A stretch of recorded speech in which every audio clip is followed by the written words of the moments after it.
buenas tardes a todos y bienvenidos a la inauguración de este cuarto ciclo de Españolas por Descubrir 2019-2020 que el Círculo de Orellana viene realizando en colaboración con el Instituto Cervantes. Hoy es un día muy especial, no solo por inaugurar este cuarto ciclo de Españolas por Descubrir, con lo que implica los 3 ciclos anteriores, encuentros, emociones que hemos tenido, sino también por tener aquí conmigo al director de esta casa, al director del Instituto Cervantes, Luis García Montero. Querido Luis, gracias. Gracias y mil gracias por estar con nosotros, por haberte involucrado tanto institucionalmente como personalmente. Y prueba de ello es que te tenemos hoy aquí, acercándonos a una mujer muy especial como es María Teresa León. Por eso, Luis, muchísimas gracias por tu presencia y por formar parte también de este programa.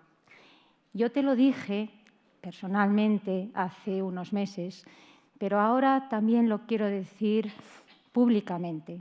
Vuestra confianza, la confianza del Instituto Cervantes en este programa, en el Círculo de Orellana, ha sido fundamental para que con ello pudiésemos seguir rindiendo homenaje a tantas mujeres que nos han precedido y por ello colaborar con una institución tan prestigiosa en el mundo de la cultura española como es el Instituto Cervantes.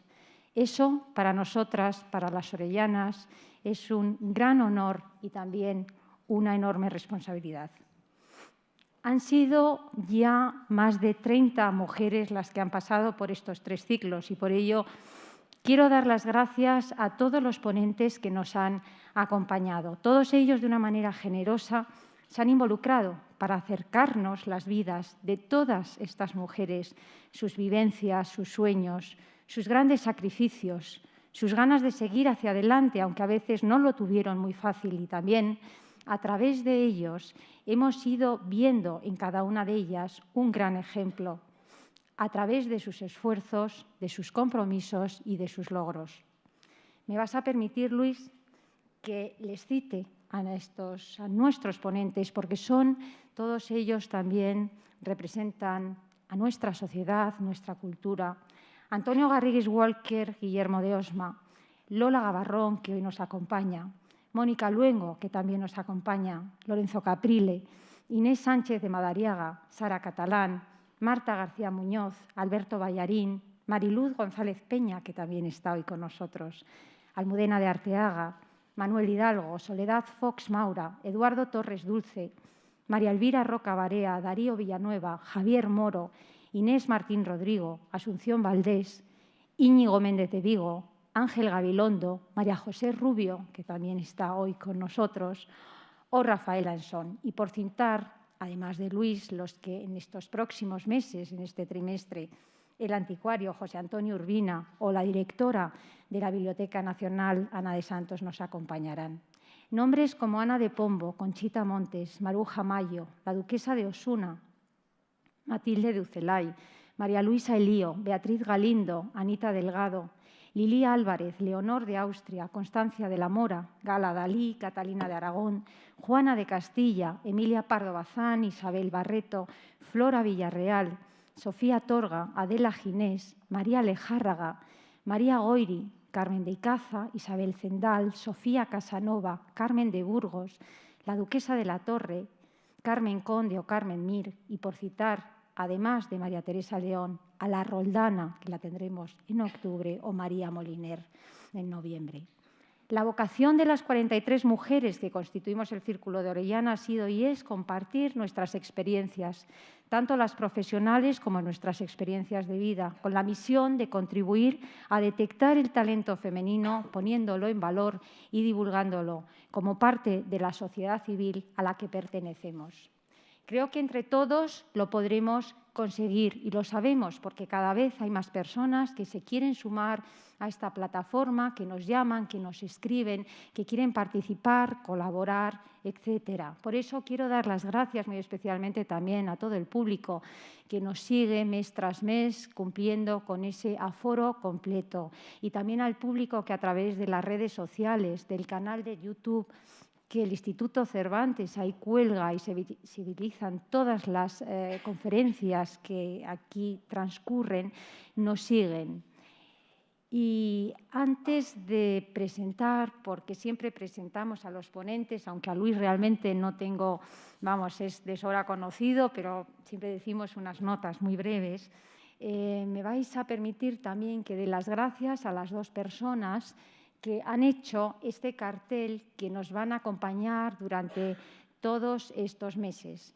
Este cartel lo ha hecho Ramón y Beltrán Arana, padre e hijo, y yo les quiero dedicar su trabajo, su cariño, su esfuerzo, su tiempo y su creatividad siempre por hacer nuestros carteles. Y ahí lo tenemos y con él nos iremos adentrando en esa profundidad del infinito.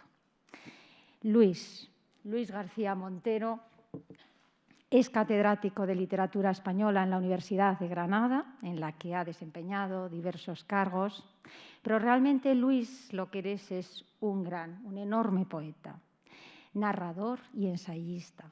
Has recibido muchos premios, pero yo voy a destacar el Premio Nacional de Literatura en el 94, el Premio Nacional de la Crítica en el 2003, el Premio del Gremio de Libreros de Madrid en el 2009, el Premio Poetas del Mundo Latino en México 2010, el Premio Ramón López Velarde en México 2017 y el Premio Paralelo Cero en Ecuador 2018.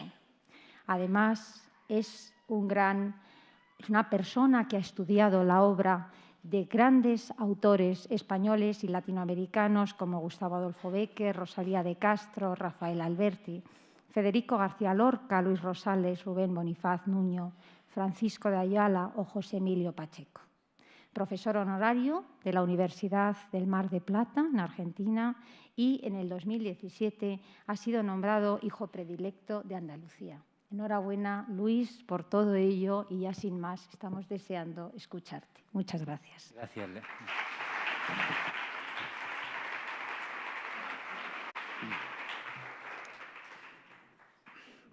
Bueno, muchas gracias, Leticia, por la presentación.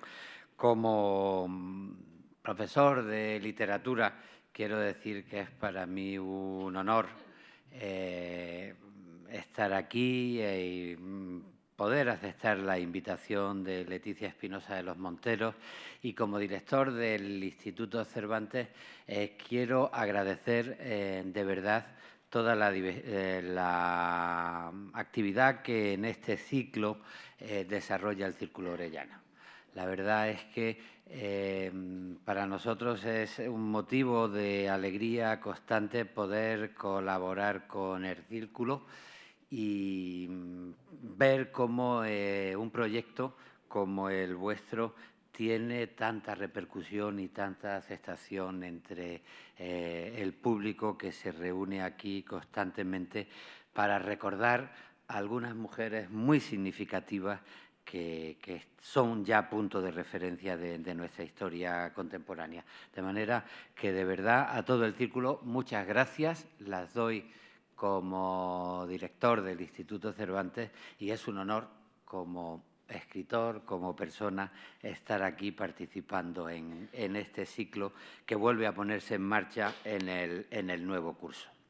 Bueno, se trata de dar una imagen de una mujer admirable como María Teresa León, y lo mejor que puedo hacer es empezar aconsejando la lectura de su libro Memoria de la Melancolía, un libro que publicó en 1970, escrito con 64, 65 años, y que es una puerta de entrada estupenda para el conocimiento de María Teresa como persona y como escritora. En su figura, la vida y la obra, por distintos motivos, son inseparables. María Teresa escribe sobre su vida y vive con vocación de escritora y de activista cultural, ¿no?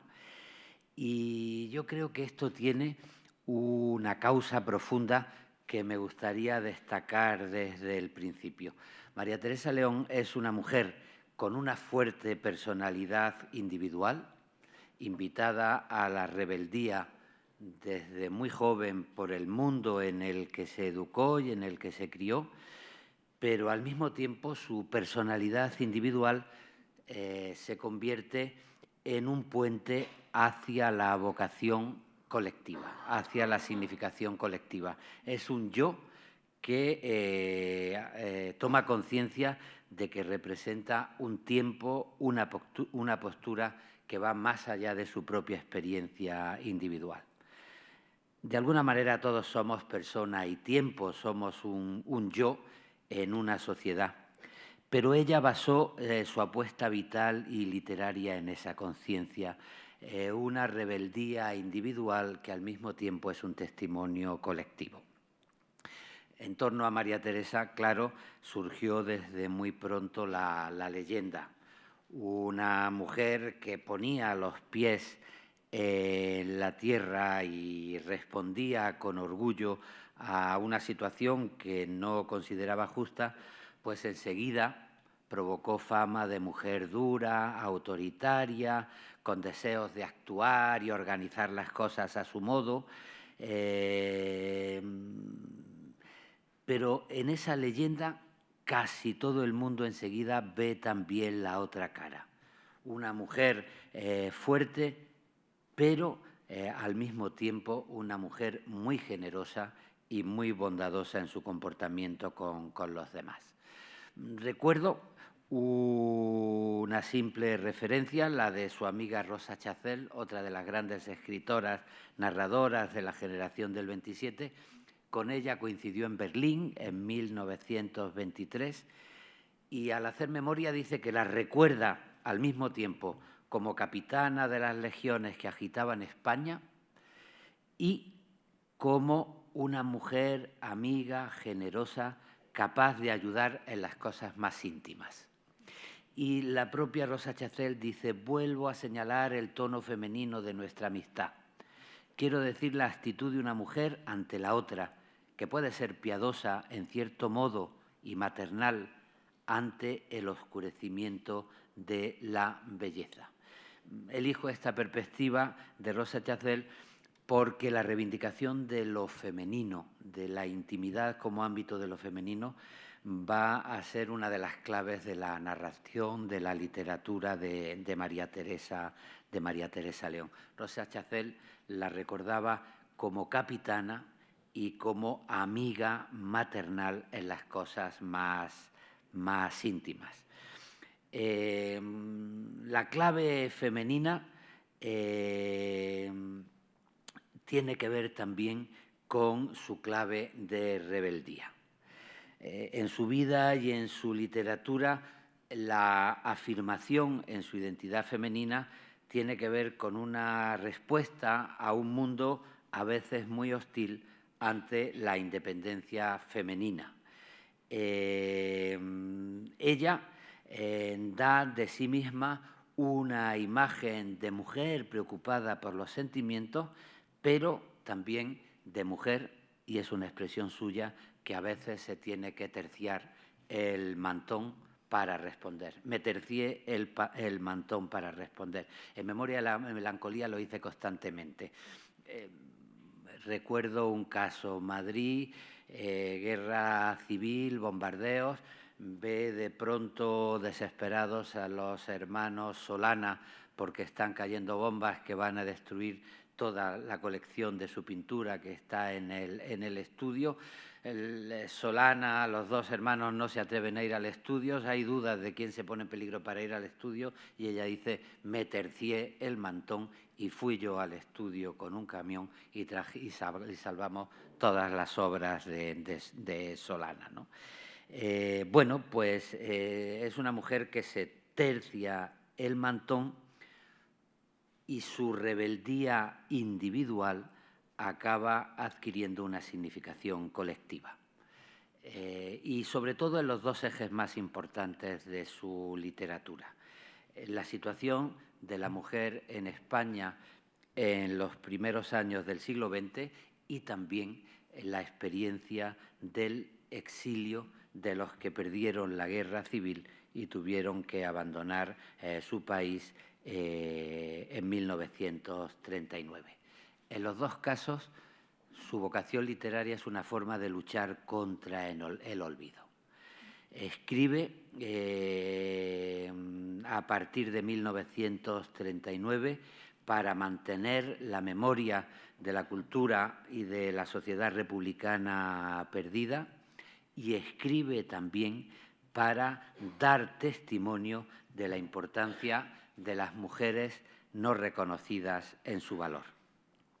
Al exilio volveré después. Ahora cito, por ejemplo, una frase de su memoria de la melancolía, en la que ella se presenta como heredera de una estirpe de mujeres valiosas que han participado en lo mejor de la cultura española. Dice: dentro de mi juventud se han quedado algunos nombres de mujer: María de Maestu, María Goiri, María Martínez Sierra, María Baeza, Zenobia Camprubí y hasta una delgadísima pavesa inteligente sentada en su salón, doña Blanca de los Ríos. Y otra veterana de la novelística, Concha Espina, y más lejos aún, casi fundida en los primeros recuerdos, el ancho rostro de vivaces ojillos arrugados de la condesa Pardo Bazán. Mujeres de España. Dar testimonio del valor de esta estirpe de mujeres es una de las razones de la literatura de María Teresa. Doña Emilia, por cierto, fue una de sus primeras referencias literarias.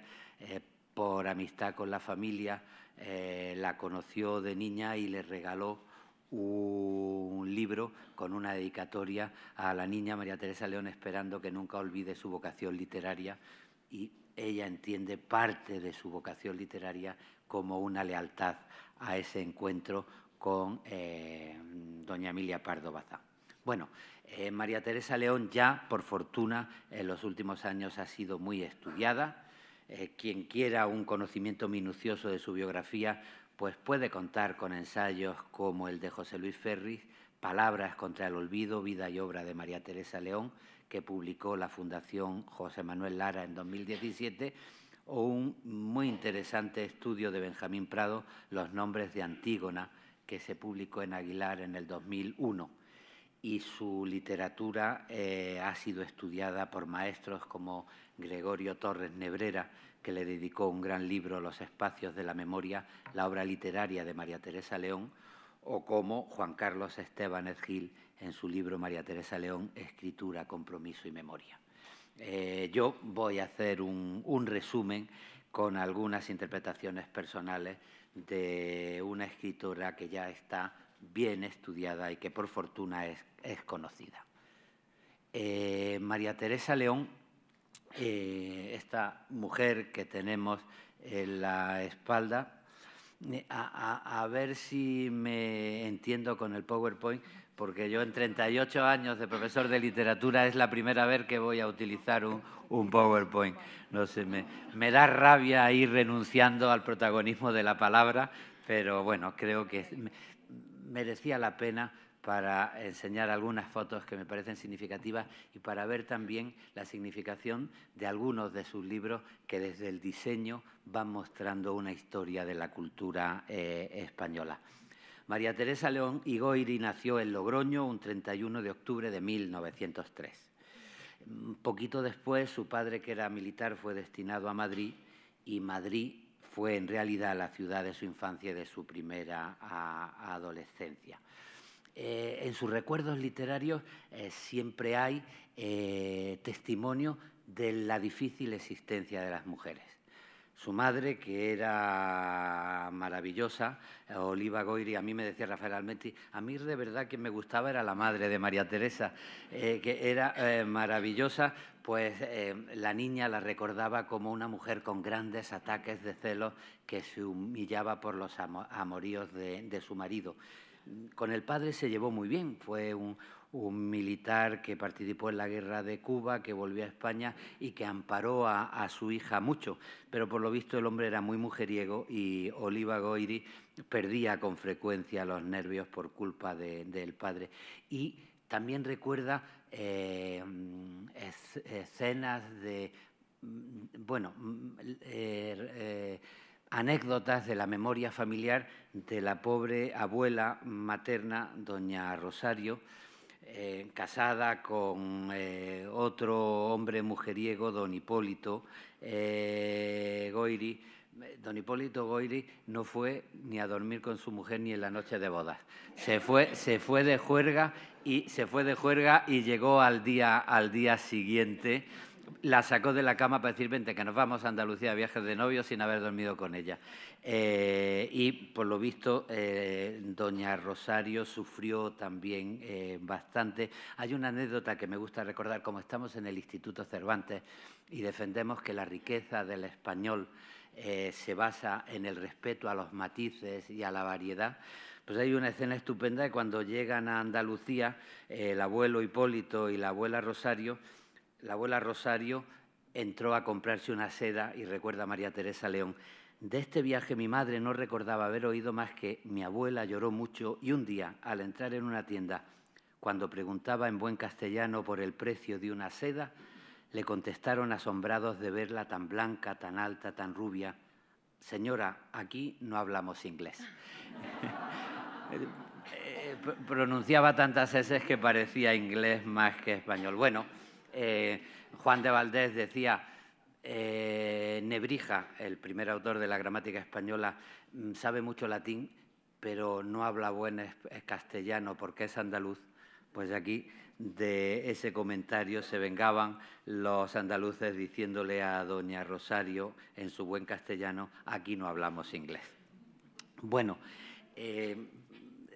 la vida se va entramando en una enredadera y es emocionante también cómo María Teresa cuenta que cuando por fin se enamora de Rafael Alberti y decide cambiar de vida, lo primero que hace es ir a ver a la abuela Rosario para pedirle su bendición y su abrazo. Y la abuela le dice, tú eres mi nieta, aquí tendrás tu casa siempre, aunque te vayas con el poeta a donde quieras.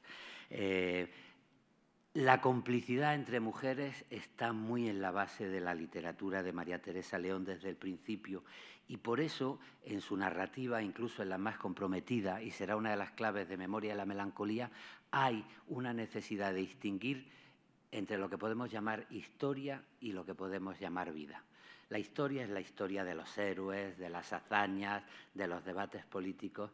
La vida es la existencia cotidiana, la cocina, el tejemaneje de los días y en ese sentido la experiencia y el testimonio de lo femenino le sirve a ella para buscar la vida como compensación de las grandes hazañas y de las grandes sequedades de la historia o de los grandes fracasos.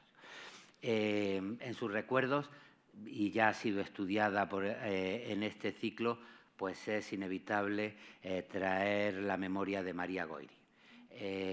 María Teresa León era sobrina segunda de María Goyri y en su época madrileña, pues el punto de referencia familiar fundamental para ella, sobre todo cuando tenía que reclamar independencia frente al Colegio de los Sagrados Corazones, frente a las costumbres militares en las que vivía su familia, pues el punto de referencia era la familia de María Goyri, de su marido Ramón Menéndez Pidal y de sus hijos Gonzalo y Jimena. Ustedes saben, María Goyri fue la primera mujer que estudió la carrera de Filosofía y Letras entre 1892 y 1896. Consiguió, después de mucho esfuerzo, que le permitieran matricularse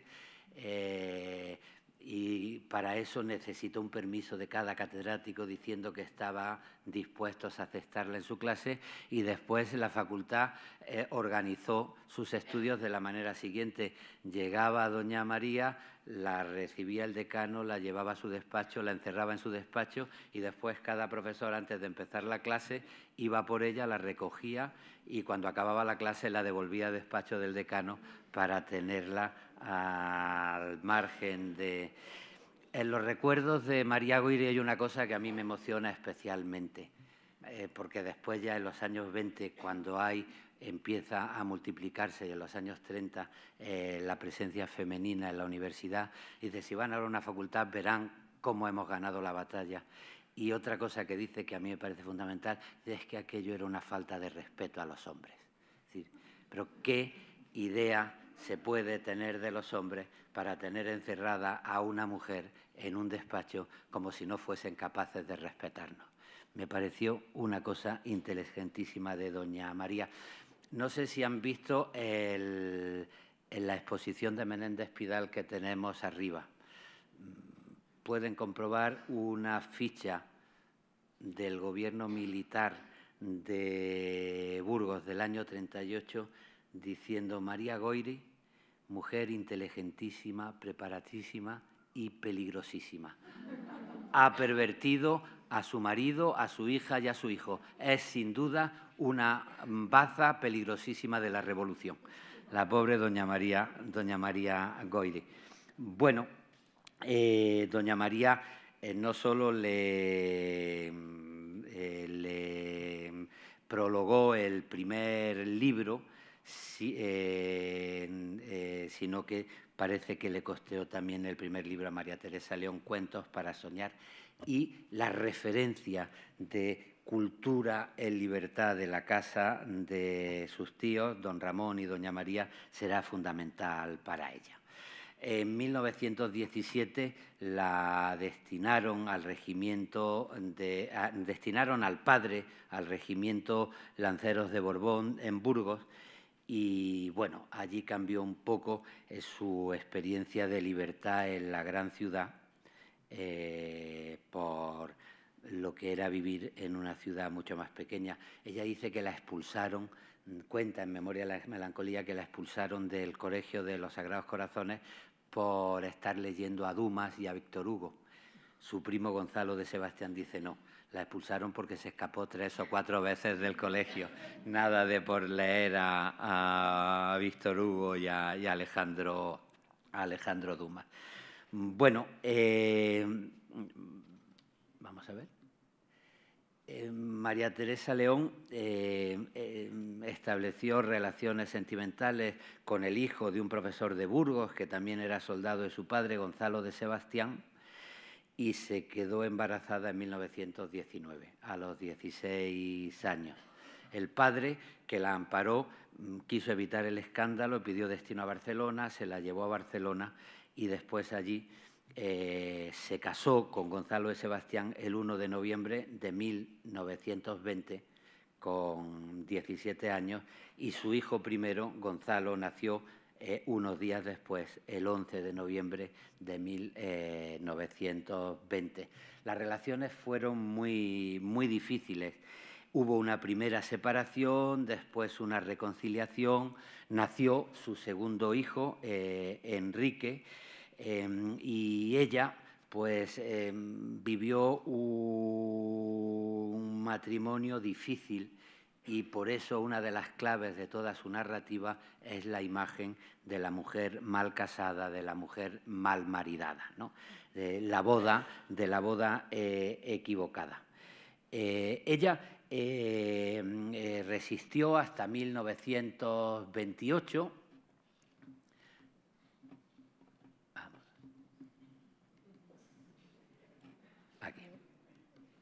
Resistió hasta 1928. En 1928 fue con su marido, con Gonzalo, a Buenos Aires. Allí ya era reconocida como una escritora importante porque había empezado a publicar en el Diario de Burgos una serie de artículos, primero con seudónimo. Utilizó para escudarse el nombre de un personaje de D'Annunzio, Isabel Ingirami, y después ya empezó a firmar con su propio nombre artículos que tenían que ver sobre actividades culturales que se organizaban en Burgos, sobre sus lecturas y también sobre asuntos que se relacionaban con su militancia feminista, que fue una de sus primeras claves.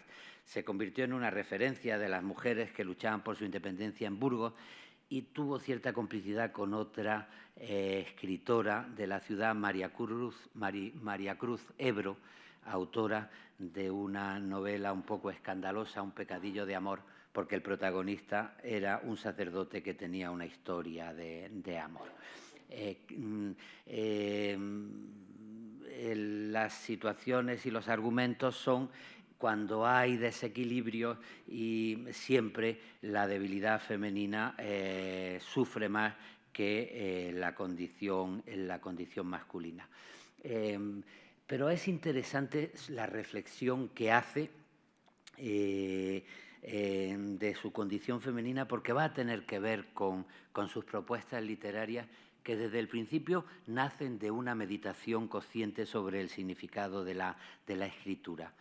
En Buenos Aires, por ejemplo, en algunas de sus conferencias, habló de la nueva poesía y de la nueva literatura que se vivía en España. Citaba a García Lorca, a Rafael Alberti, el uso de la tradición con voluntad de modernidad.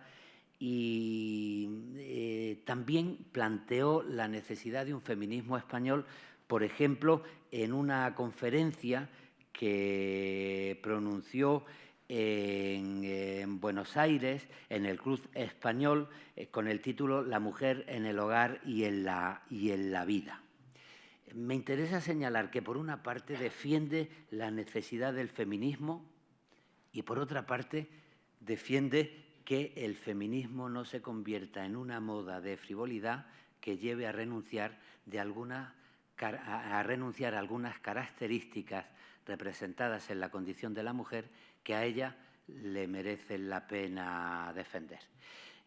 Esto, bueno, por una parte tenía que ver con el feminismo de la época, que tenía que hacerse perdonar y tenía que ir abriendo camino diciendo luchamos por nuestra independencia, por nuestro derecho al voto, por nuestro derecho a la libertad, pero eso no significa que vamos a poner en peligro los valores de la maternidad o los valores del matrimonio. Pero a partir de ahí se va infiltrando una cosa que a mí me interesa. Algunos valores que están relacionados con la condición femenina y que a María Teresa León le parece interesante. Por ejemplo, la capacidad de contar. Ella dice que como la que ha vivido la intimidad y la que ha vivido la vida cotidiana de sus hijos y el sueño de sus hijos es la mujer es la que ha heredado la vieja práctica de contar cuentos y de utilizar la narración para formar la imaginación y el futuro de los hijos.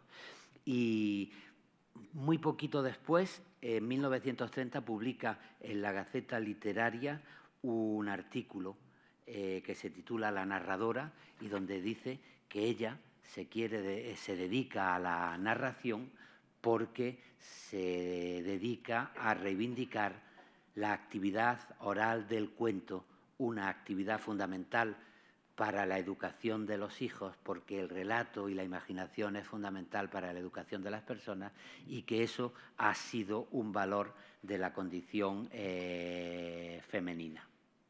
Y insiste en que hay que apostar por ser moderna, pero sin caer en la superficialidad. En uno de sus cuentos dirá: lucho contra la beata que da el sermón para que nos asustemos de querer dar un beso, pero no me identifico con la frivolidad del cine que convierte a la mujer en las modas de la ropita que se lleva. Una cosa es otra de las claves que está constantemente planteando en algunas. Esta es la primera edición de su primer libro, que apareció en 1928, Cuentos para soñar, y ya en 1930 aparecería La bella del mar amor, que desde el propio título, como pueden ver ustedes, recuerda una famosa canción del siglo XVI de La bella malmaridada. La bella malmaridada de las más lindas que vi, acuérdate cuán amada señora fuiste de mí. Tú lloras por mal casada, yo porque te conocí. Si has de tener amado, señora, tómesme a mí. Bueno, el libro, la narración que le da título es una historia de una bella malmaridada que, por culpa de una boda equivocada, pues acaba buscando un amor al margen del matrimonio. Pero hay otra cosa bien interesante.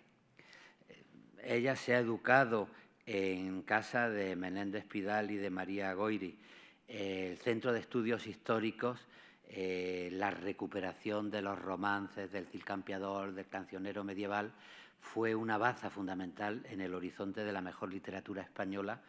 La generación del 27 se caracteriza por recuperar el pasado con ojos de modernización. En vez de apostar por una vanguardia que rompiese con el pasado, optan por una vanguardia que se atreviese a leer con ojos nuevos la tradición. Es también el compromiso de lo femenino. Si se lee Marinero en tierra o se lee El romancero gitano, se ve el cancionero medieval, se ven los romances tradicionales, pero contados con imágenes vanguardistas, con imágenes ultraístas. Y ahí está la joven María Teresa León y su búsqueda de tensión entre el pasado y la apuesta por el futuro, tanto en las claves de su testimonio de mujer como en las claves de su estilo. Si uno lee los cuentos de la Bella del mal amor, es verdad que encuentra una prosa de tradición modernista, pero al mismo tiempo hay frases que recuerdan ya la greguería de Ramón Gómez de la Serna y de la narración de vanguardia. Para hablar que un marido era mujeriego, dice el marido era tamboril de puertas ajenas. Estar llamando en puertas ajenas. Y de así llegaron hasta mí los 7 sapos de los 7 vicios y las 7 lunas de las 7 virtudes. Y para hablar del tío Eugenio, el anciano que contaba y mantenía las tradiciones en el pueblo de Castilla, dice: cuando en el sedal de su fantasía llegaba el pez gordo de nuestra admiración, o cuando cuenta el atardecer, dice la tarde amandarinada. Parecen greguerías de Gómez de la Serna. Quiero decir, porque me parece interesante, que los 2 primeros libros de María Teresa León estuvieron ilustrados por una pintora bien significativa, Rosario de Velasco. Nació en 1904, murió en 1991, y hace unas ilustraciones, la cubierta, la ilustración de cubierta es suya, hace unas ilustraciones que tienen mucho interés. Y, por ejemplo, este cuadro, Adán y Eva, de 1932, es uno de los mejores ejemplos de la nueva objetividad en la pintura española de Rosario de Velasco, una de las pintoras que creo sobre las que conviene volver.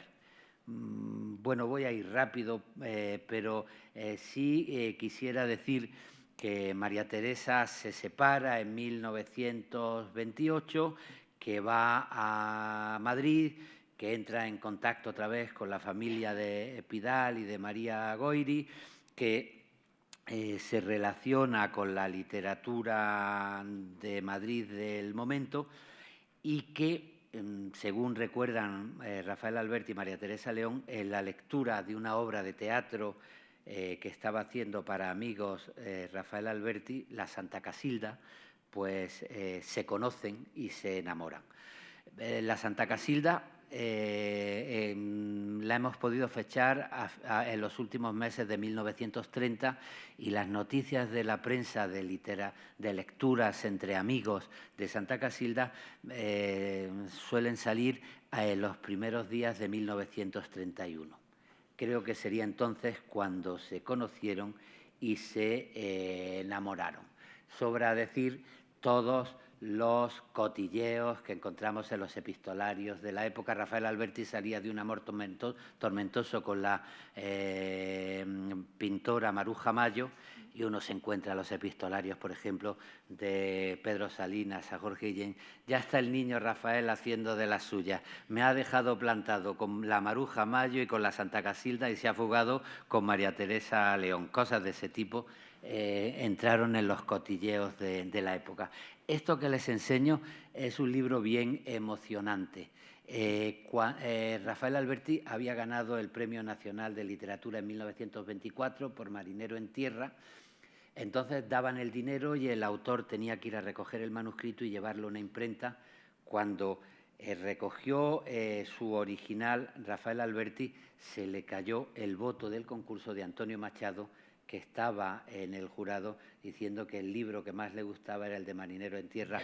En el primer ejemplar de Marinero en Tierra que salió de la imprenta, él pegó el libro de Antonio Machado y era su pertenencia más querida.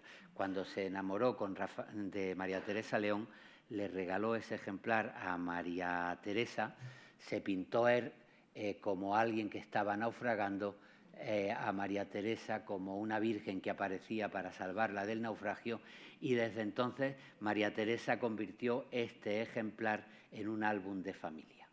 En un álbum de familia donde fue pegando las fotos de sus viajes, de sus historias familiares. Es un ejemplar muy, muy emocionante. Bueno, la pareja consiguió una beca de la Junta de Ampliación de Estudios para estudiar fuera de España las transformaciones del teatro. Entonces el teatro de masas, que se estaba poniendo de moda, tenía mucho protagonismo en la Unión Soviética. Fueron a la Unión Soviética y a partir de ese viaje pues se acercaron al Partido Comunista. A su vuelta fundaron la revista Octubre, una revista de escritores revolucionarios españoles, y aprovecharon la ley de divorcio para... María Teresa se separó de su primer marido en julio del 33 y en octubre, el 5 de octubre del 33, se casó con Rafael Alberti. María Teresa publica en el 34 otro libro, Rosafría, patinadora de la luna, que es también un ejemplo claro de lectura vanguardista de las tradiciones.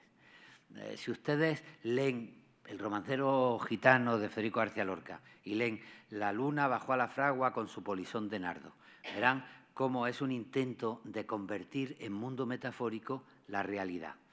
Una luna llena parece una mujer con un polizón blanco que baja a la fragua. Bueno, pues esa voluntad de transformación metafórica de la realidad está en los cuentos de Rosafría, patinadora de la luna. El título nace de un soneto de Rafael Alberti, de Marinero en Tierra. El cuento que le da título al libro es, por ejemplo, pues una carrera donde a Rosafría la invitan a correr hasta la luna con los elementos de la naturaleza. Y ella tiene miedo de que va a perder, no sabe si con el humo o con los lobos.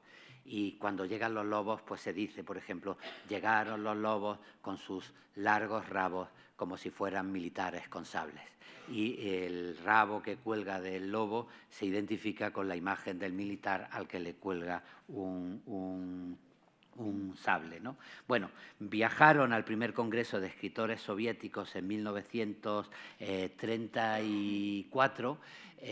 Aquí es una foto de un merendero en Madrid con Federico García Lorca. Estaban muy relacionados con el mundo cultural de la época y fueron un punto de referencia en el compromiso de las letras españolas que se vivieron en los años 34, 35 y 36 con la República Española. A la vuelta del Congreso de Escritores Soviéticos, pues se enteraron de que se había sucedido la Revolución de Asturias, que había sido un levantamiento armado, que había provocado una fuerte reacción represiva, les habían invadido la casa y entonces les aconsejaron que no volviesen a España, y en esa tesitura Palmiro Togliatti, en nombre del Socorro Rojo, les propuso hacer un viaje por América difundiendo la nueva realidad española y protestando por el encarcelamiento de los mineros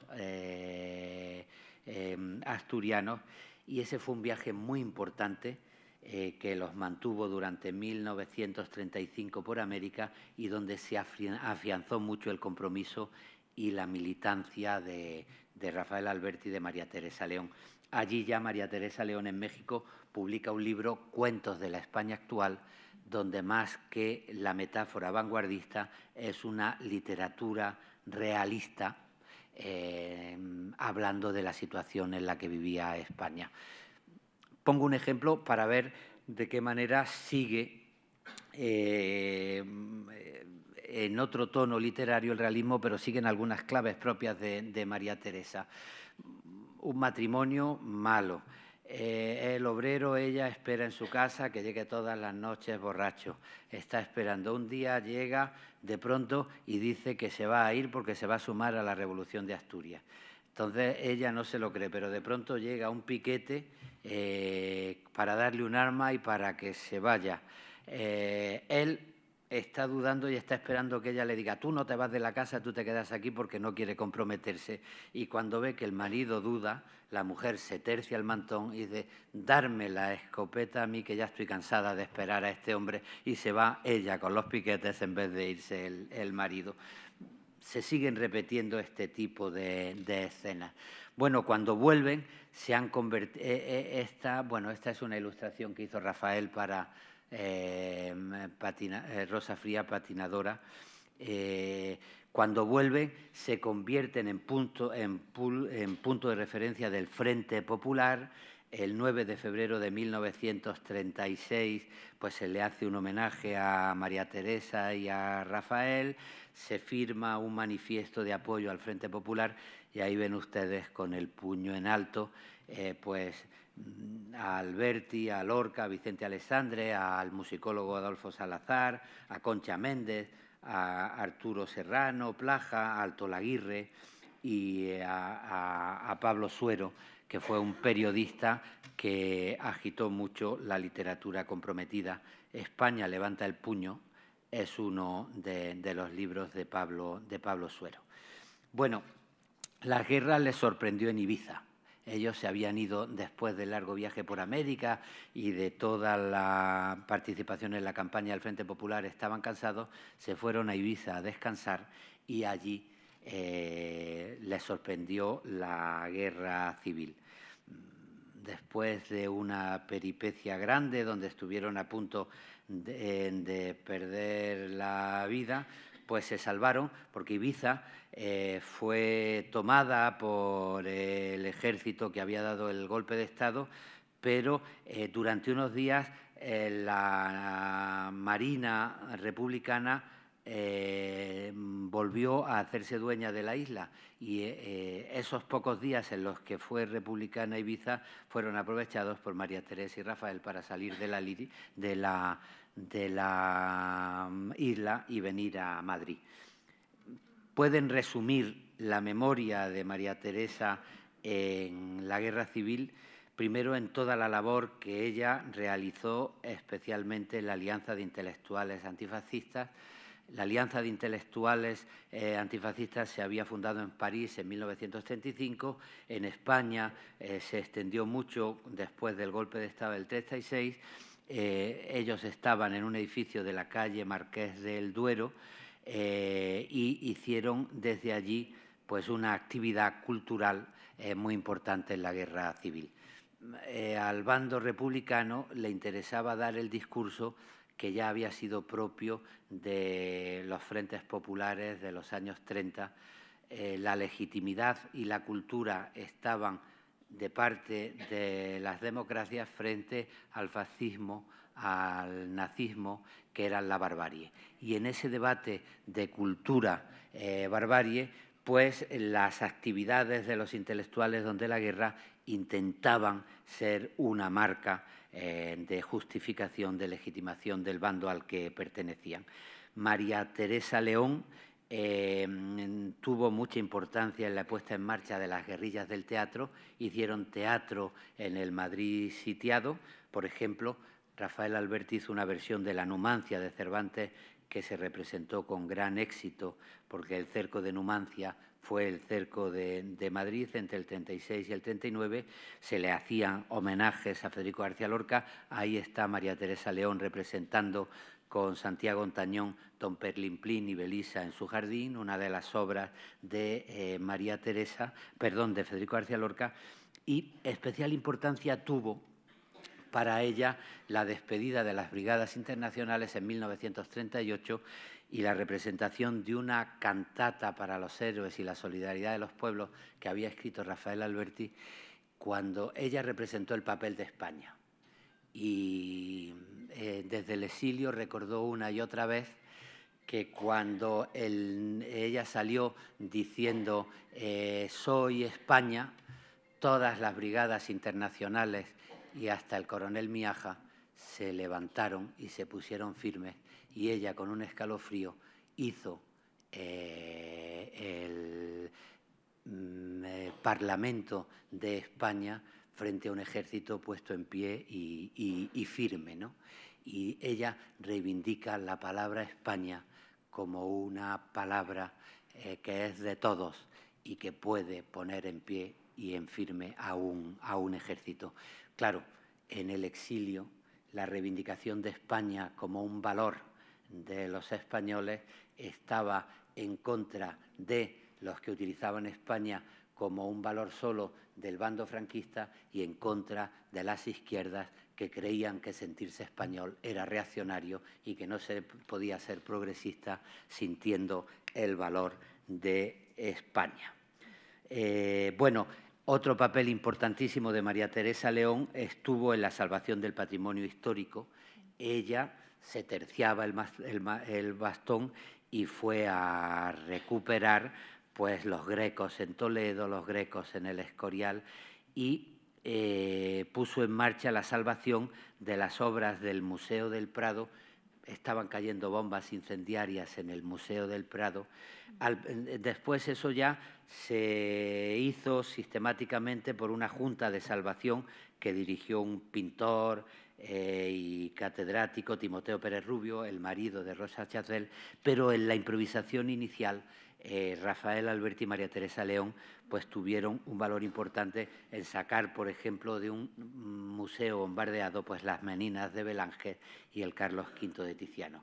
Fueron a Valencia, de Valencia después salieron de España, fueron a Ginebra, y cuando llegó la posguerra y acabó la guerra, se les devolvió al gobierno de Franco, se les devolvió el patrimonio artístico. Todo eso lo contó ella en un libro. Esta es una foto del Congreso de Intelectuales Antifascistas de Valencia de 1937, donde está ella en el centro de una mesa como presidenta de mesa, y en un ensayo que se titula La historia tiene la palabra, contó lo que significó la salvación de las obras y del patrimonio artístico del Museo del Prado. Si quieren saber los recuerdos más importantes de María Teresa León en la Guerra Civil, hay dos novelas autobiográficas publicadas ya en el exilio, Contra viento y marea y Juego limpio, que son el testimonio de su labor en las guerrillas del teatro y en la Alianza de Intelectuales Antifascistas. Bueno, pierden la guerra, salen al exilio, van a París, de París van a Buenos Aires. En Buenos Aires se encierran en el Totoral, una pequeña aldea, un pueblo de la provincia de Córdoba, mientras consiguen el permiso de residencia. Allí tienen la noticia de que ella está embarazada y allí les nace en 1941 su hija Aitana, ¿no? El exilio en María Teresa León es muy importante en su literatura, pero a mí me gustaría decir también que representa el papel de la mujer en el exilio. Y a veces la Singer, la máquina de coser, se ha convertido en un símbolo. Porque aparte de participar en actividades culturales o políticas, las mujeres muchas veces fueron el sostén de un hogar en el que había que ganarse la vida. Y María Teresa León tiene muy presente que tiene que ganarse la vida y que tiene que seguir siendo escritora. Esas dos novelas que he citado las escribió en el exilio. Aquí está una foto hermosa de María Teresa. Este es un libro de cuentos, Morirás lejos, que es una reflexión sobre el significado humano del exilio. La primera edición de Juego Limpio. Menesteos, la tercera novela que publicó y que habla de la fundación mítica de Cádiz, en un momento donde Rafael Alberti estaba escribiendo Hora Marítima, un libro sobre el trimilenario de la fundación de Cádiz. Las peregrinaciones de Teresa, otro libro de narraciones donde vuelve a sus temas de siempre, y algo muy importante que desembocará en la memoria y la melancolía. Empieza a hacer biografías noveladas. Y ahí entra un juego entre vida e historia y entre ficción y realidad que después consolidará su grandísimo libro, una de las mejores memorias de la literatura española, que es Memorias de la melancolía. Lo primero que noveliza es la vida de Gustavo Adolfo Bécquer, después la vida de Rodrigo Díaz de Vivar, el Cid Campeador, un exiliado. Después la vida de doña Jimena, para decir, bueno, es que al lado del sí, el exilio también lo sufrió una mujer, y es muy emocionante esta biografía en alguna de sus partes, donde doña Jimena cuenta la separación y el exilio desde el punto de vista de la mujer, y ya en Roma y al final de su vida noveló la obra de Cervantes, una de las frases, y la vida de Cervantes en El soldado que nos enseñó a hablar. Una de las frases que más repite de Cervantes María Teresa es América, amparo de los españoles. Ella vivió en Buenos Aires 23 años, desde 1940 a 1963. Aparte de su obra narrativa, escribió crónicas para dar testimonio de su época. Hacía viajes con Rafael Alberti, por ejemplo, estuvieron en China y ella publicó una gran crónica, Sonríe China. Esto es una de las ilustraciones de Rafael para Sonríe China. Tradujeron la poesía china al español, pero como digo, tuvo que ganarse la vida, y hay algunas obras bien emocionantes de María Teresa León. Traigo, por ejemplo, esta, Nuestro hogar de cada día, una obra de 1958 en la que recoge unas charlas que ella hacía por radio y publicaba en la revista Mucho Gusto de Jacobo Mugni, charlas para mujeres dando consejos de cómo se podría llevar un hogar y al mismo tiempo cómo su actividad en el hogar podía estar relacionada con la cultura y con la actividad literaria. Cultura y hogar están en la base de este Nuestro hogar de cada día que publicó en 1958. Se ganaba la vida con las charlas de María Teresa León en Radio El Mundo y en Radio Splin, y también en el cine. Con un director de cine argentino, Luis Salavsky, pues puso en marcha una adaptación de La Dama Duende de Calderón de la Barca. Seguía reivindicando la tradición y llevándola al cine, y ella dice que en 1944, gracias a esta aventura cinematográfica, ganaron su primer dinero. Lo ganó ella. Rafael estaba en sus libros, pero la que se preocupaba porque la casa fuese adelante era María Teresa León. María Teresa hace constantes declaraciones de amor de Rafael a Rafael Alberti. Si Rafael es un cometa, yo soy su cola. O si Petrarca tenía razón y un amante se transforma en el amado, yo sería Rafael Alberti.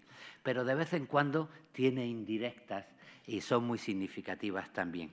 Por ejemplo, con el dinero que ganó en Punta del Este, con el dinero que ganó en la versión de La Dama Duende, se compraron una casa en Punta del Este que hizo un arquitecto del exilio español, Antonio Bonet, fue uno de los muchos trabajos que cumplieron los desterrados hijos de España, porque Bonet transformó buena parte de la arquitectura que se hacía en Buenos Aires.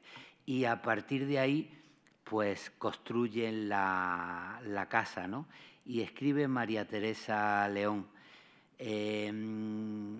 Dice, creo que la primera casa que construyó fue la nuestra, levantada entre los pinos que bajan hacia las dunas de la playa de Punta del Este.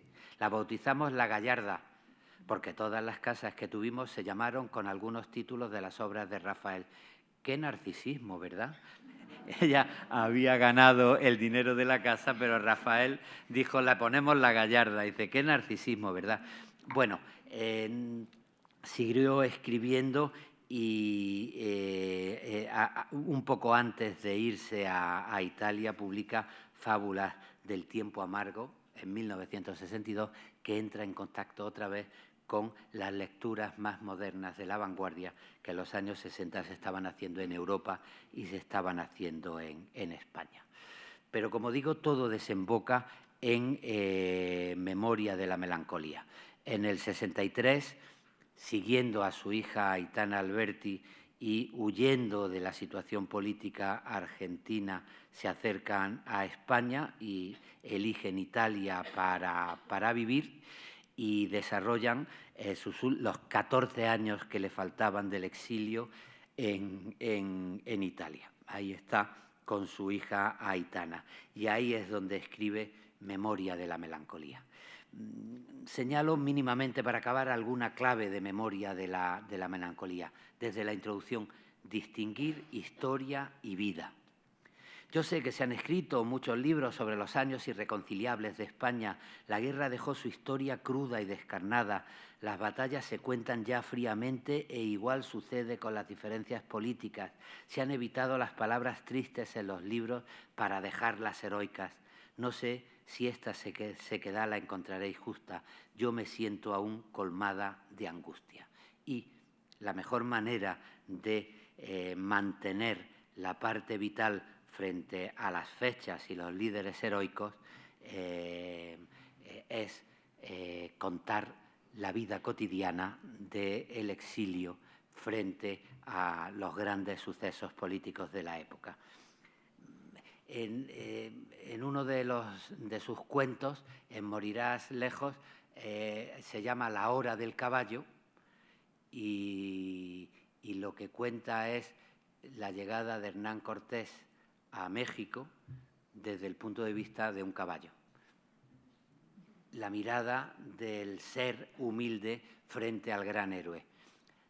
Los mejores poemas de guerra de Rafael Alberti son los menos combativos y los que cantan a un soldado dormido o, por ejemplo, al perro que un día Pablo Neruda les regaló a María Teresa y a Rafael. Le pusieron Niebla porque él iba a visitarlos a su casa y de pronto Niebla les siguió en una noche de niebla, un perro les siguió por las calles, lo llevaron a la casa y María Teresa dijo, nos lo quedamos. Como había surgido en una noche de niebla, le pusieron Niebla. Fíjense ustedes los trazados de la historia. Mucho tiempo después, una poeta de origen catalán, de las mejores poetas sociales de los años 50 en España, Angelina Gatell, como tuvo problemas políticos para ganarse la vida en el teatro, ella quería ser actriz de teatro, se convirtió en una especialista de doblaje. Y a sus estudios de doblaje llegó una serie, andando los años, una serie japonesa de dibujos animados que se llamaba Heidi. En el guión original, Heidi tenía un perro que se llamaba Pepe. Y entonces ella habló con el director y dijo, en España no podemos ponerle a un perro el nombre de Pepe. Bueno, pues ponle como quiera. Y ella le hizo un homenaje a María Teresa León, a Rafael Alberti y a sus días de la resistencia en Madrid y le puso al perro Niebla. Y durante generaciones se estuvo poniendo el nombre de Niebla en España por el éxito de los dibujos de Heidi y Marco. Se le estuvo poniendo a los perros familiares Niebla sin saber que se le estaba haciendo un homenaje a la resistencia en Madrid de Rafael Alberti y de María Teresa León, ¿no? Bueno, son las cosas de la vida. Otra clave fundamental, fundamental para entender su vocación, la necesidad de contar. Ella se pregunta, ¿quién podrá contar esta triste historia si yo no lo hago? Claro, la historia la cuentan los vencedores, como es lógico en la historiografía española, pues la historia que se impuso fue la española. Desde el principio los exiliados supieron que tenían que contar su propia historia para que hubiese otra versión. Es lo que hace Max Sao con El laberinto mágico, lo que hacen tantos y tantos escritores, ¿no? Bueno, y eso es importante. ¿Quién podrá contar esta historia si yo no lo hago? Pero lo interesante es cuando la coyuntura política se convierte también en un símbolo de dimensión humana mucho más ancha. El relato es importante porque todos somos gente perecedera. Todo desaparece. El mayor acto de rebeldía contra la muerte es la posibilidad de contar. Las 1001 noches son la necesidad de rebelarse contra la muerte, y Ceresade va contando para que no se ejecute la sentencia. Cuando desaparezcamos, si no contamos lo que hemos vivido, desaparece. Y en el fondo eso es un motivo último de Memoria de la Melancolía, porque pasan los años, el exilio queda lejos y la vida cotidiana es la noticia que va llegando todos los días de ha muerto Max Sao, ha muerto tal personaje, ha muerto tal otro, y la manera de mantener la memoria de lo perdido, sea exiliado o sea humano, es contar, dejar en palabras el testimonio de una experiencia y una vida. Otra clave que quiero señalar, y tengo citas pero me las voy a saltar, es la necesidad siempre de pasar del yo al nosotros. Si en toda su literatura la rebeldía femenina individual pasaba a ser el testimonio de la mujer que quería dar una nueva imagen de la mujer moderna y enfrentarse a un libro que fue muy famoso a principios de siglo, se tradujo en España, de Moebius, La inferioridad mental de la mujer, eran todas respuestas a demostrar que eso era un disparate y que ya no tenía cabida en la historia. En la política y sobre todo en el exilio hay un intento constante de pasar del yo al nosotros, de hablar de la alegría de haber sobrevivido, de la mala conciencia de que otros no pudieron sobrevivir, de la nostalgia de España y de cómo se puede vivir lejos de la tierra que a uno lo define, ¿no? Y en este sentido hay algo fundamental que se fue fraguando en las biografías noveladas, la conciencia de escritura.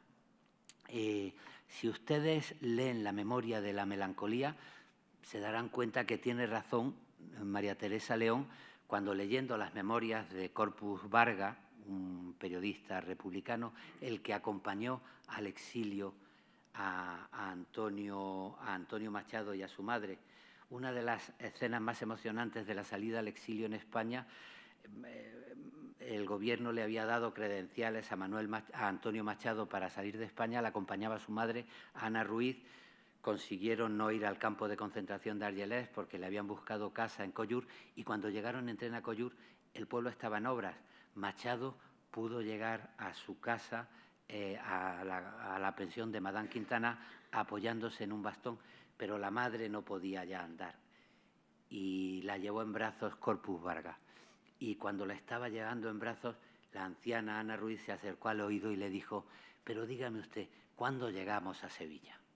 Es una escena bien emocionante de esa nostalgia por España que desde el principio tiene quien quiera España y se tiene que alejar, ¿no? Bueno, pues leyendo las memorias de Corpus Varga dice: ahora siento vergüenza, jamás hubiera Corpus Vargas escrito sobre mis recuerdos Memoria de la melancolía, pobre libro mío desarreglado como memoria de vieja. Parece un libro desarreglado, María Teresa juega con la confusión. Está contando una cosa y pasa de 1965, cuando está escribiendo, a su infancia en Burgos, y de su infancia en Burgos a su exilio en Buenos Aires, y de su exilio en Buenos Aires el recuerdo se va enredando como las cerezas, y lo que consigue con la confusión bien meditada es conseguir una narración de memoria perpetua, de presente perpetuo. Todo permanece. Algo así como la metáfora del ángel de la historia de Walter Benjamin, que va avanzando pero de espaldas, porque en su avance no puede olvidar lo ocurrido, porque es testimonio y relato del pasado. Pues eso, con la confusión, con el desarreglo, con la mezcla de tiempos, con la mezcla de personas, del verbo, pasa del yo al tú, hablando con un personaje, y del tú al ellos o al nosotros, consigue la construcción de un presente perpetuo, que es la memoria que lucha contra el olvido y que se mantiene y que resiste contra el paso de los años y contra la muerte. Bueno, Memoria de la melancolía fue el último gran libro de María Teresa León, aunque después se publicó un libro que ya tenía muy avanzado, la biografía novelada de Miguel de Cervantes, porque paradójicamente poquito después empezó a asaltarle una enfermedad, una demencia senil, que fue acabando con su memoria y con su conocimiento, ¿no? Rafael y María Teresa León tenían una casita en Antícola y Corrado, y ella era la presidenta de la Asociación Cultural de Antícola y Corrado, y un día la cesaron y Rafael fue indignado a protestar: ¿pero cómo se os ocurre hacer esto a María Teresa con lo que ha hecho por la asociación y por Antícola? Le dijeron: pero Rafael, ¿no te has dado cuenta? Y es que María Teresa había entrado en un proceso de demencia que marcó sus últimos años de vida. Y Rafael Alberti volvió con ella. Ella ya estaba asaltada por la demencia, pero volvieron juntos en 1977, un 27 de abril, y juntos dijeron: nos fuimos con el puño cerrado, volvimos con la mano abierta. Aquí está la sobrina de Rafael, María Teresa León, que fue la que cuidó realmente, he dicho María Teresa León, Teresa Alberti, que fue la que cuidó realmente de María Teresa.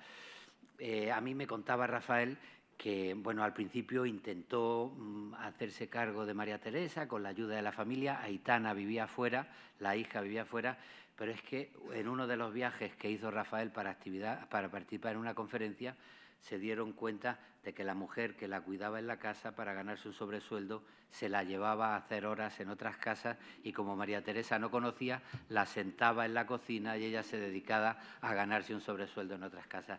Y entonces se le buscó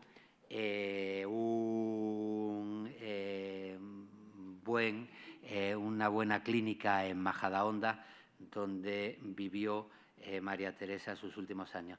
Es verdad que Rafael, después de cuando María Teresa empezó a enfermar, pues tuvo otras novias, fue también tan mujeriego como el abuelo y el padre de María Teresa León, pero lo que sí es verdad es que siempre la tuvo en una de las mejores clínicas, pagando regularmente una factura muy alta para el sueño de un poeta, y siempre estuvo Teresa Alberti con María Teresa León. A Rafael no quería ir a visitar con frecuencia a María Teresa porque se hundía, porque la veía decrépita. María Teresa no conocía ni a su hija ni lo conocía a él, y él se hundía. Poquito antes de que muriera, Teresa Alberti, Benjamín Prado y yo llevamos a Rafael a despedirnos de María Teresa León y a que él se despediera de María Teresa León en la clínica de Majadahonda. Pueden comprender la emoción que yo sentí al ir a despedirme junto a Rafael de la mujer sobre la que he hablado esta noche, de María Teresa León. Y como la vida tiene estos caprichos, María Teresa murió el 14 de diciembre de 1988, el día en el que los sindicatos habían convocado la huelga general contra Felipe González, la primera huelga general que paralizó el país. Ella había escrito sobre la huelga general, pero por culpa de la huelga general fue muy difícil llegar al cementerio, fue muy difícil llegar a la clínica y fue muy difícil celebrar el entierro de María Teresa León. En fin, espero haber resumido el valor literario y histórico de una mujer que merece por pleno derecho a estar en la historia de la estirpe femenina que el Círculo de Orellana lleva años recordando en el Instituto Cervantes. Muchísimas gracias.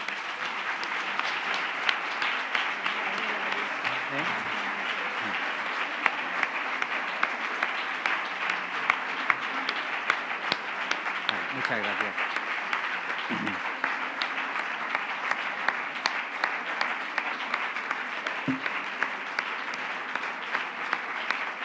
Muchísimas gracias.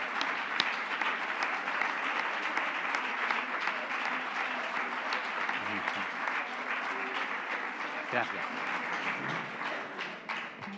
Muchísimas gracias, Luis. Ha sido verdaderamente emocionante. Gracias también a ti por contar, por darnos esas claves de esa reivindicación, de ese intimismo, de lo femenino que está en la obra de María Teresa León.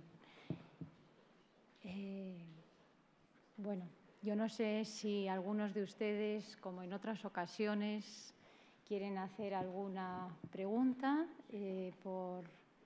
no sé si hay un micrófono. Ahí le pasan sí, el micrófono. Bueno, primero, enhorabuena por tan magnífica conferencia. Yo tuve la suerte, Luis, de conocerte en una sesión en la Residencia de Estudiantes que languidecía sobre Rosales, y entonces te hice una serie de preguntas, me contestaste con un verso precioso que recitaste maravillosamente. Se animó mucho Caballero Donal y aquello quedó francamente bien. Y me vino un señor a darme las gracias, que resultó ser el hijo de Luis Rosales. De Luis Rosales. Yo creo que lo que recordé fue un poema maravilloso de Luis que se llama El náufrago metódico. Y es que Luis Rosales ha sido uno de los grandes poetas de la poesía contemporánea. A ver si lo recuerdo, no sé, tú me dices si era ese, pero está bien, después de haber recordado a María Teresa, recordar a Luis Rosales como el náufrago metódico que contase las horas que le faltan para morir y las contase y las volviese a contar hasta la última, hasta aquella que tiene la estatura de un niño y me cubre la frente. Así he vivido yo, con la vaga prudencia de un caballo de cartón en el baño, sabiendo que no me he equivocado en nada, sino en las cosas que yo más quería. Qué poema, ¿eh?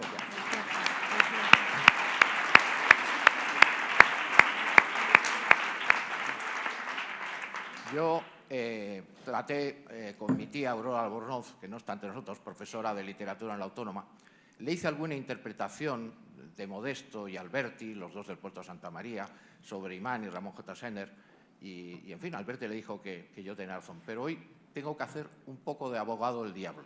Venga. Y me vas a perdonar. Por supuesto. Que son los dos episodios. Tú has hablado de la casa de Marqués del Duero, el palacio del famoso descendiente Ambrosio Spínola, Palacio Spínola, donde era la alianza antifascistas, o Palacio Zabalbo lo llaman también. Hoy en día es la Mutua Judicial.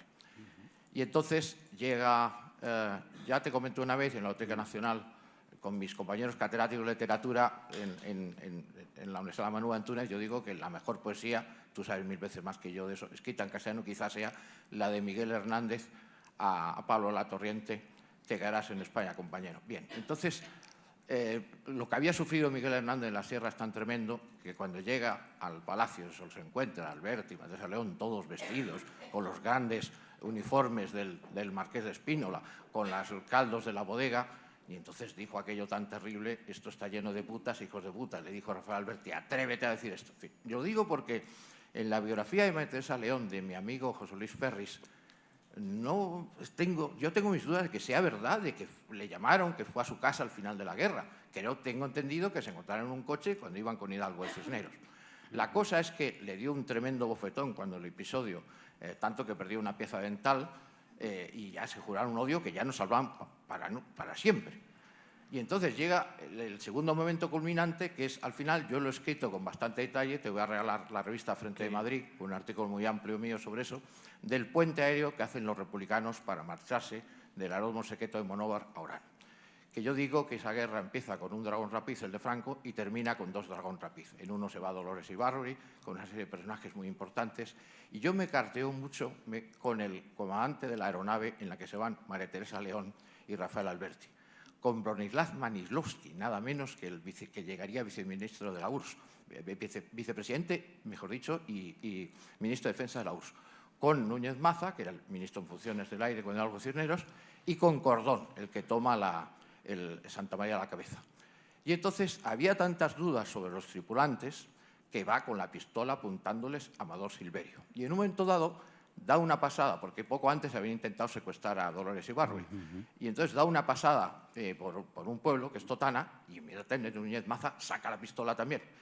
Y es porque aquel pobre hombre, el piloto, vivía en Totana y estaba su familia, y quería despedirse de ellos porque no se ve. Bueno, llegan a Orán, y entonces allí en Orán les tratan a todos los jefes y, por supuesto, a los militares, Cordón y Núñez Maza muy bien, pero los invitados, como María Teresa León, Dolores Ibarruri, Irene Falcón, que la han contado mal, pero bueno, esa es de historia para hablar con tiempo otro día, va en un tercer dragón rapiz, y entonces se van todos a darse la vida a París. Y yo ya lo publiqué en El País en 1985. O sea, ahí hubo un olvido por parte de María Teresa León y de Alberti, un poco a Miguel Hernández, lo dejan en tierra en Monóvar, y de estos tripulantes. Y entonces, en Alas Gloriosas, que son los boletines de la República, y con esto termino, dice Silvio Lurueña, el piloto del avión, cuando van a darse todos la gran vida a París, y él se queda en las frías mazmorras del Mazalquivir, dice: así paga el diablo a quien le sirva. Yo disculpo que aquella gente estaban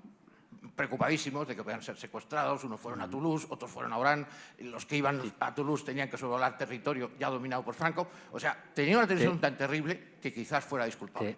Y tú has dicho muy bien que era una señora de armas tomar, gran organizadora, porque, según me dice García Lys, parece que Benigno Ruiz es el que dijo: tú subes, no subes.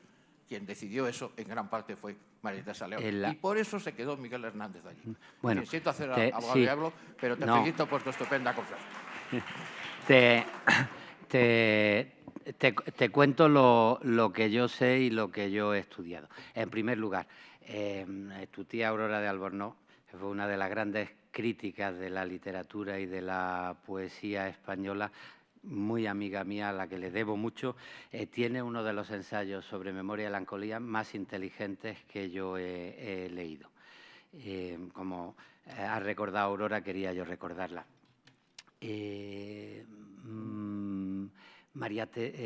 Vamos a ver.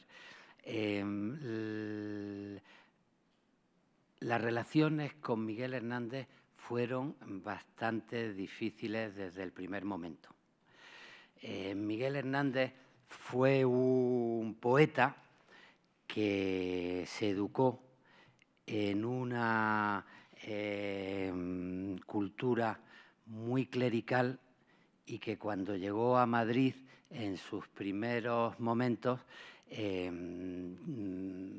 su primer libro lo publicó con dinero de Almarchal, que después fue arzobispo, perito en Luna, salió costeado por la Iglesia.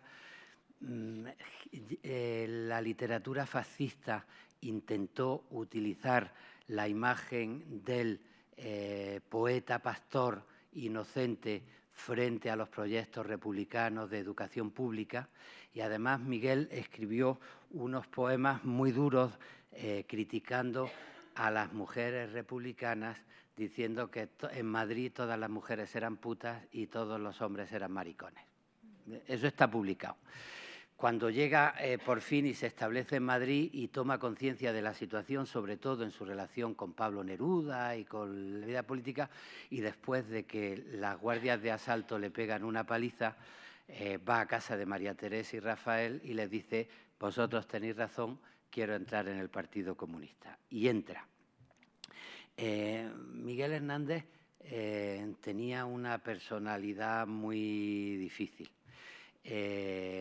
Lo que parece que está constatado y está estudiado es que un día en el que se estaba celebrando la bienvenida de unos escritores franceses que traían un camión para uno de esos viajes que venían escritores de fuera y traían cosas para las alianzas intelectuales antifascistas, habían preparado una comida, eran unas lentejas para la celebración de la visita de los franceses.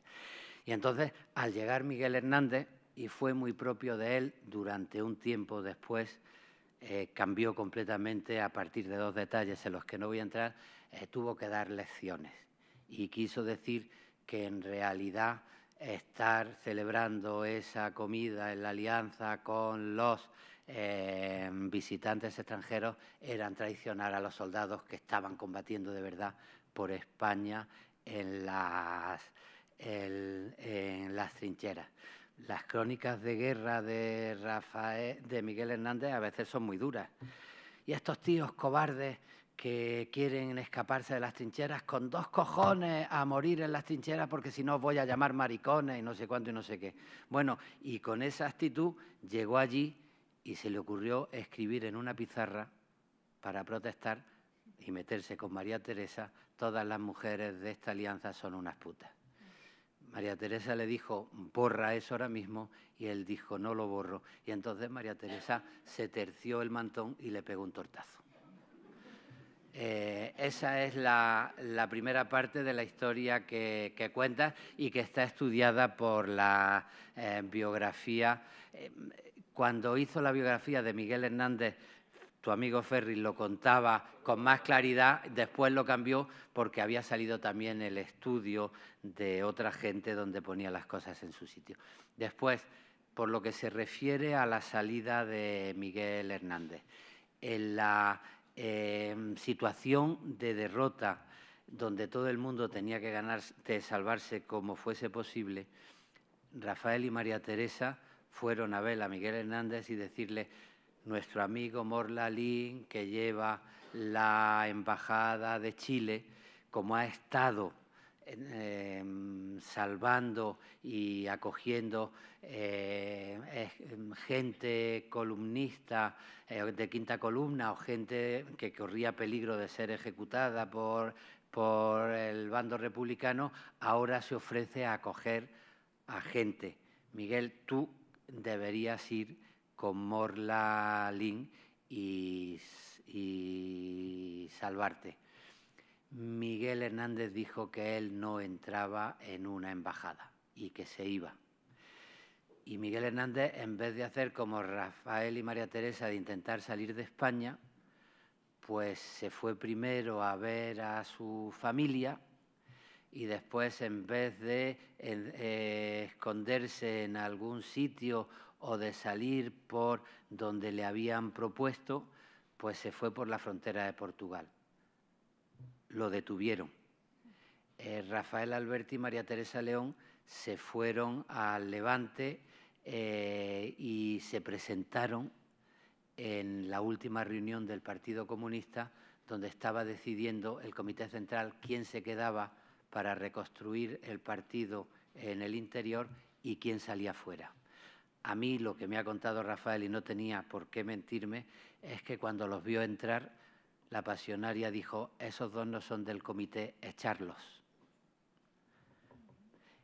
Y Rafael decía: no es que la pasionaria nos tuviera manía ni se portase mal con nosotros, es que en una situación muy dura, donde se estaba decidiendo quién se iba y quién se quedaba, el Comité Central estaba decidiendo quién salía del Comité Central y quién se quedaba, y ellos, que no eran del Comité Central, no quería la pasionaria que entrasen en la discusión. Y fue Hidalgo de Cisneros, el aviador, el que les dijo: ir al aeródromo, preguntar por este avión y meteros en el avión.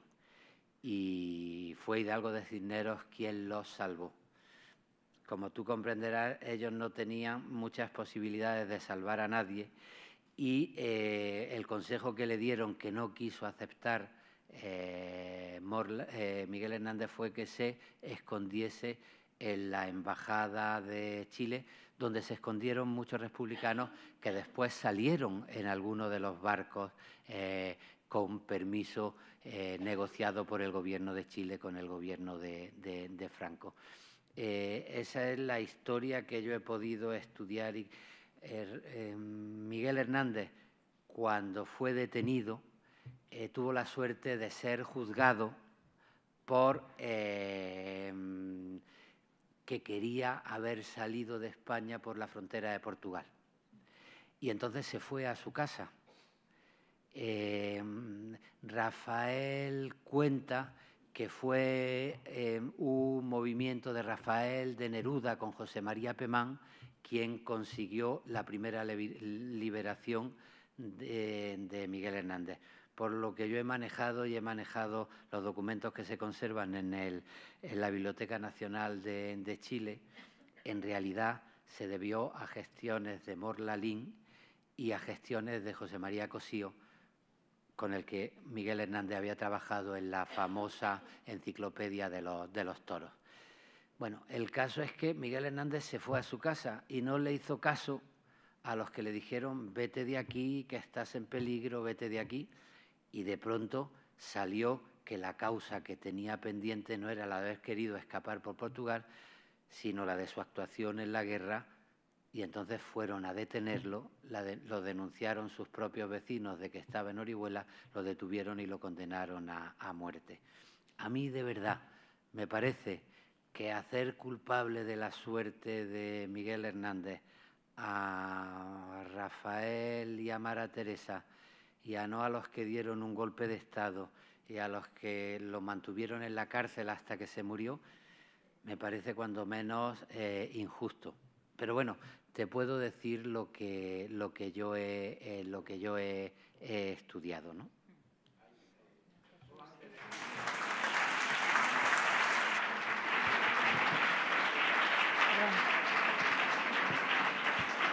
Yo creo, perdón.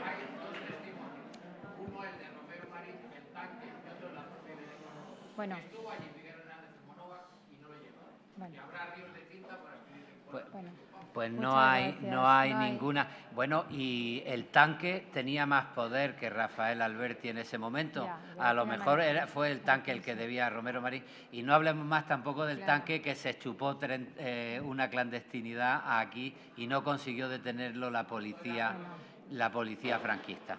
Bueno, muchas gracias. Yo no sé si Teresa Alberti, que la tenemos aquí ya para finalizar, si quieres aprovechar para decirnos algo, porque tú la has conocido y para nosotros es muy importante tu testimonio. Como ha dicho Luis García Montero, yo estuve... ¿no? ¿Más cerca? Sí. Vale.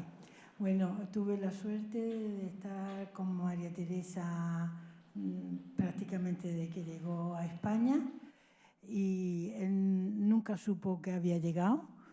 Ya cuando íbamos a la Plaza Mayor decía que estábamos en el Vaticano, o sea, porque no reconocía dónde estaba. Bueno, estuvo súper atendida todo el tiempo.